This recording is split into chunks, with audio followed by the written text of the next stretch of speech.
Today we're going to look at real zeros of polynomials. So the first thing we have in this box is the rational zeros theorem. And it lays out all this notation. And what I just circled there, so you have a polynomial of descending degree, meaning it starts with like x to the fifth, and the next one's x to the fourth, and x to the second. It just descends. And this last term, a sub 0, is a constant. Okay, so if you have a polynomial like that, which is going to be most of them, then every zero is of the form p over q, where p is your constant and q is a factor of the leading coefficient. So this is best done with examples, so we'll just start right here. So in this example, the coefficient of x cubed is 1, so that would represent our q, and 2 is our constant. So all of the possible zeros are going to be some form of p over q. And that means factors of p divided by factors of q. So the factors of 2 are plus or minus 1 and plus or minus 2. So our polynomial x cubed minus 3x plus 2 has 4 possible factors, even though it's a third degree polynomial. So only some combination of those, only 3 of those will work. Okay, those are my p-values. The factors of the leading coefficient 1 are plus or minus 1. So this is just going to be 1, and this will be 1. So our possible zeros are plus or minus 1 and plus or minus 2. Okay, so to test these zeros, we use synthetic division. So I'm going to start with negative 2. There's no reason I'm starting with it. It's just I'm starting with that one. So I use synthetic division. Coefficients would be 1. We have no squared term, a negative 3, and a 2. Okay, so then I run that through the synthetic division. So drop the 1, multiply negative 2 times 1. Combine. Multiply negative 2 times negative 2, 4. Combine, 4 minus 3. Negative 2 times 1, negative 2. And I get a 0. Okay, so if this last term is 0, that means we have found a factor. So the easiest thing to do in a third degree is to just, like in my opinion, is to take the 0 we had, so x equals negative 2 is going to be a factor of x plus 2. So this negative 2 is where this factor comes from. And then we have these coefficients down here of 1, negative 2, and 1. So that's our our resulting line. So if we attach those coefficients, again, it's going to be 1 degree less than what we started with. So we'll have x squared minus 2x plus 1 equals 0. So x plus 2 times x squared minus 2x plus 1. This is what I would normally do with a cubic because it's easy to factor a trinomial. So let's go ahead and factor that. So that factors to x minus 1 times x minus 1 equals 0. So it's a third degree polynomial. We found 3 zeros, and those are x equals negative 2 and 1. And this 1 has a multiplicity of 2 because it appears twice.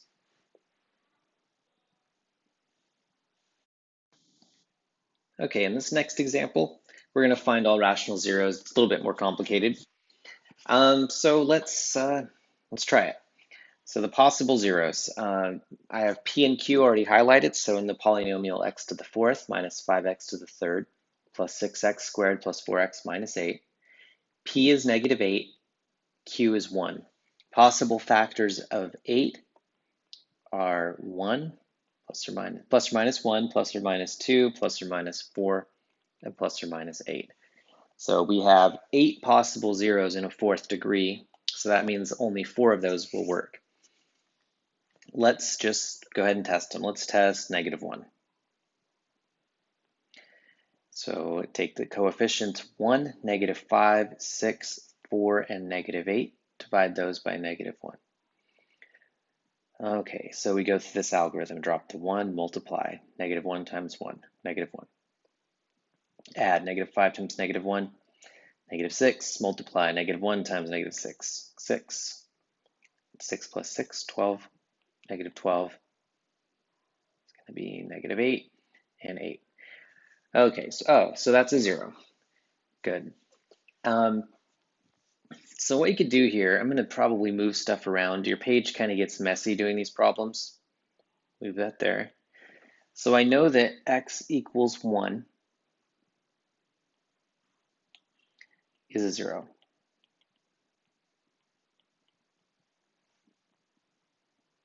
So directly from this, we can chain some synthetic division too. So let's try, it's x equals negative 1 is a 0.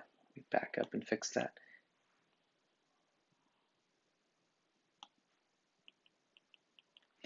All right, so from that, let's try another number. And by that, I mean, let's go ahead and do this. Take the resulting line, 1, negative 6, 12, and negative 8, and let's test another number. Let's test 2. Actually, let's just test 1. So we didn't test that yet. So drop the 1. 1 times 1, negative 5, 7. So I can already see this is not, so that's 1 is not a 0. Fine. All right. So from that, I want to take this result in this line, and I'm going to test another number.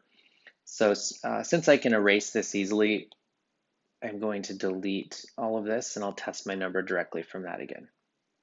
The reason I'm doing that is that that's going to help me factor this at the end. So let's try negative 2. Okay, drop the 1, multiply.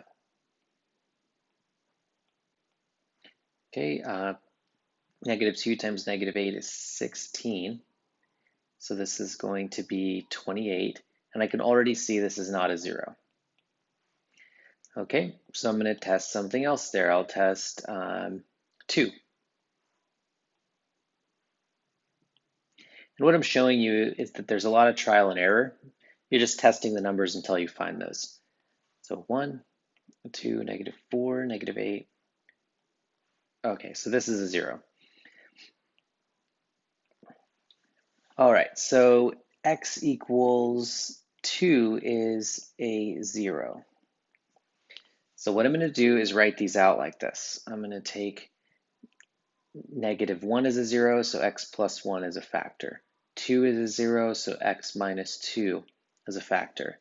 And then our resulting line, the 1, negative 4, and 4, those are the coefficients of our polynomial. So these will be 2 degrees less because we just tested for 2 factors. So this would be x squared minus 4x plus 4. Now we need to factor that.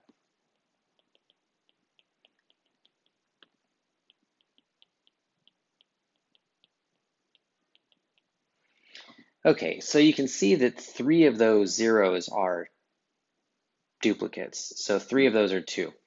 So our zeros here are x equals negative 1 and 2, and this has a multiplicity of 3 because it appears 3 times. So some of these problems will take a while, and they're a little frustrating when you can't find the 0, but you just keep running it through synthetic division, and eventually you'll find them. Okay, the upper and lower bounds theorem. If you have a polynomial, this applies. So if we divide p of x by x minus b, with b being positive, using synthetic division, and if the row that contains the quotient remainder has no negative entry, then b is an upper bound for the real zeros of p. Okay, so an upper bound is found by using synthetic division, looking at your resulting line, and if they're all positive, then it's an upper bound. If we divide p by x minus a with a being negative, using synthetic division, and if the row that contains the quotient remainder has entries that are alternately non-positive and non-negative, then a is a lower bound for the real zeros of p. So let's look at a polynomial, x to the 4th minus 3x squared plus 2x minus 5. So the possible zeros are factors of 5 over factors of 1. So we're going to have 4 possibles, plus or minus 5, plus or minus 1, and these are both over 1. Okay, so the statement here, show that between -3 and 2 lie all real zeros. Let's just test this, and then the theorem will make a little more sense. So let's go -3 first. So strip off the coefficients, 1, 0, -3, 2, and -5. Run through the division.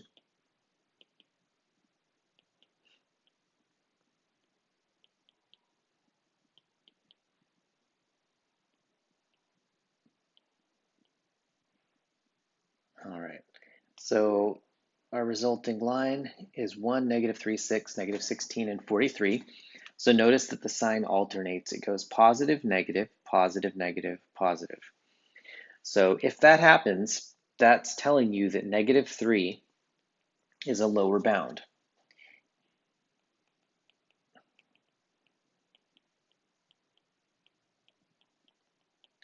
Which means if you have possible zeros below -3, then those wouldn't be zeros. So you wouldn't want to test -5, for instance, because that's below -3.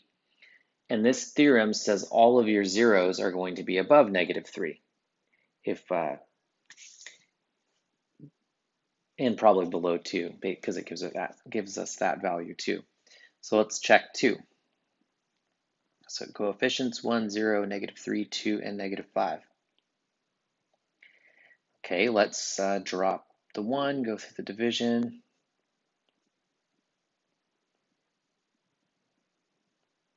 Okay, so in this one, all of our signs are positive. So this tells us x equals 2 is an upper bound.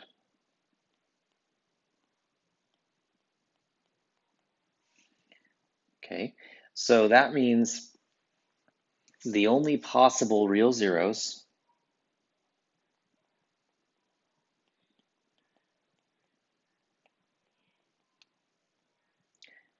could be, of our possible zeros, they could be only plus or minus 1. Okay, so there could be imaginary zeros, which we deal with later, but in that example, the only possible ones that might be real zeros are plus or minus 1, because -3 is a lower bound and 2 is an upper bound. So all of our zeros lie between -3 and 2.